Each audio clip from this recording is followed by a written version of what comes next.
Ahoj, moje meno je Andrea Ružičková, možná ma poznáte pod menom Kerestešová, takto som sa volala za Slobodná.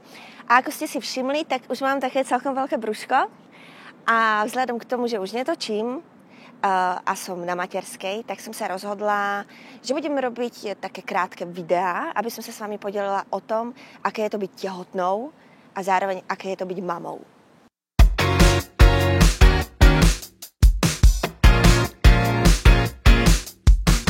Mám už iba pár týždňov pred porodom a tak som sa rozhodla, že sa s vami podelím o tom, čo som v tehotenstve jedla a aké mám také vychytávky na to, aby sme sa cítili dobre, aby sme to zvládali, aby sme mohli byť aktívne a hlavne, aby sme sa z toho nezbláznili. Tak, ja som taký Google človek, takže v podstate od začiatku tehotenstva si všetko googlujem a zistujem na rôznych diskusiách, čo sa môže, čo sa nemôže a vlastne hneď na začiatku tehotenstva ma strašne vylákali tie také mýty, čo všetko nemôžem jesť a cítila som sa strašne obmedzená. Napríklad všade písali, že nemôžem jesť sushi, že je to strašne zlé, že sa môžem dokonca otráviť.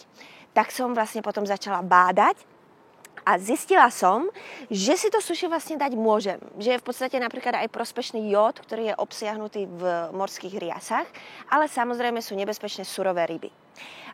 Pravda je taká, že surová ryba je nebezpečná, keď je skazená.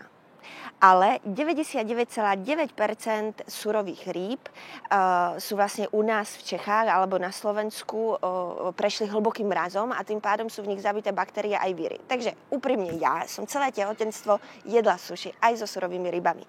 Ale samozrejme nechcem vás do toho ťahať a pokiaľ sa bojíte a stále vlastne máte obavy z toho surového mäsa, tak si dajte to sushi vegetariánske.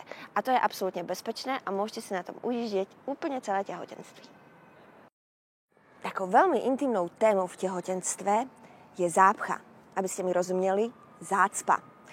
Nemyslím tým zácpu na D1 alebo na nejakej inej silnici, ale tu vlastne našu prirodzenú. Samozrejme, niektoré ženy majú potom problémy aj s hemoroidami, ale myslím si, že dokážeme tomu všetkému predchádzať a to práve superpotravinami. Hovorí sa im superpotraviny a pre mňa najväčší objav sú vlastne chia semienka, ktoré je tehotenstve každý deň, ale skutočne každý deň. Môžete si to dať do jogurtu, do šalátu. Niekedy si to dám v podstate iba tak na lyžičku a zapijem to vodou a je to úplne úžasná vec. Nie iba, že pomáhajú proti tej zápche, ale zároveň obsahujú strašne veľa minerálov, vitamínov a podobne. Takže úplne úžasná vec, kúpite to podľa mňa už dneska skoro v každej zdravej výžive za pár korún a vydrží vám to dlho. Takže absolútne doporučujem.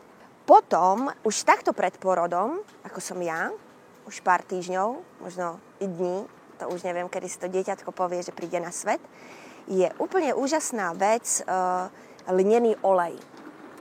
Nechutná úplne prívetivo, ale dá sa na neho zvyknúť. Najlepšie je, keď si ho človek dá na lyžičku a zje ho vlastne hneď ráno na lačno. A potom ešte úplne úžasný je maliníkový list. To je taká v podstate ľudová medicína, ktorú som vyčítala na internete a tak som ju začala skúšať. Vlastne používam to už asi 3 týždne a musím povedať, že mi to strašne pomáha. A čo je úplne najviac zaujímavé, tak malo by sa to vlastne užívať pred pôrodom z toho dôvodu, že vám to pripravuje sliznicu na pôrod.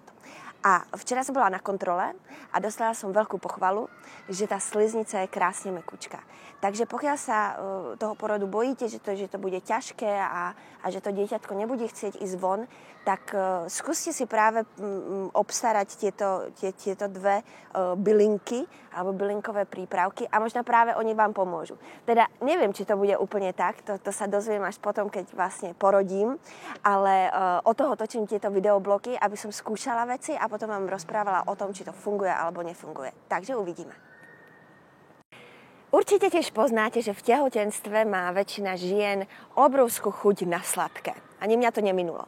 Predtým, než som bola tehotná, som vlastne nejedla sladké možno aj 7 rokov. Absolútne som nepoužívala cukor.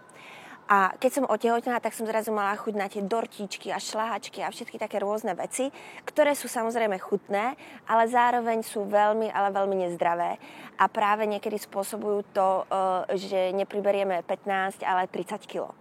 Tak som sa rozhodla, že nebudem podliehať úplne tomuto kúzlu sladkosti a cukráreň, tak som sa snažila nájsť nejakú alternatívu, ktorá by uspokojila tú moju chuť po sladkom, a to je ovocie. Vždycky sa urobte na večer napríklad ovocný šalát, ten je úplne fantastický. Sladký je banán, jahody, melón, žltý melón, proste čokoľvek vás napadne. No a pokiaľ je tá chuť úplne, ale úplne neúprosná, tak mne osobne pomáhal sunár. Ono sa tak traduje, že vlastne sunár je pre malé deti, ale dnes sa vyrába sunár, ktorý je pre tehotné ako kojacie matky, takže zároveň vlastne vám pripravuje aj tie prsné žľazy na to, aby sme tam mali dosť mliečka. Takže vždycky, keď dostanem tú takú šialenú chuť, tak si urobím mliečný nápoj, ktorý zmiešam prášok vlastne s vodou a krásne ma to uspokojí a potom môžem spať ako bábätko. Ja teda dúfam, že som vás svojimi radami nejak nenudila, že som vás skôr obohatila a pre mňa je také poslanie, že aj keby čo len jedna rada pomohla niektorej z vás, tak by som bola úplne najviac šťastná. Budem strašne rada, keď niektoré veci vyskúšate a sami mi napíšete, napríklad do diskusie, či to pomáha alebo to nepomáha. Budem na to veľmi zvedavá a ja budem pre vás vymýšľať úplne nové videá a nové témy, o ktorých sa možno niekedy aj bojíme niekoho spýtať. Budem to všetko zisťovať od odborníkov a svojich kamarátov a doktorov a ezoterikov a všetkých možných bábiák. A zároveň by som ešte chcela podotknúť, že tieto videá sú o matke a o dieťati. Áno, a ja chcem byť tá najlepšia matka na svete. Chcem dať tomu dieťaťu absolútne všetko. Ale zároveň budú o tom, aby sme sa z toho nezbláznili, aby sme nezabudli sami na seba, pretože my sme dôležité, pretože bez nás vlastne to dieťatko tiež neprežije. A pokiaľ budeme my nešťastné a zanedbané, tak bude zanedbané aj dieťatko. Takže je dôležité, aby sme sa stále usmievali, mali sme dobrú náladu, aby sme si skutočne dopriali to, čo potrebujeme, nebáli sa povedať napríklad niekomu o pomoc a hlavne si to materstvo užívali. Takže babi, hlavne sa z toho nezblázniť. Teraz nám to suší. Je skvelé.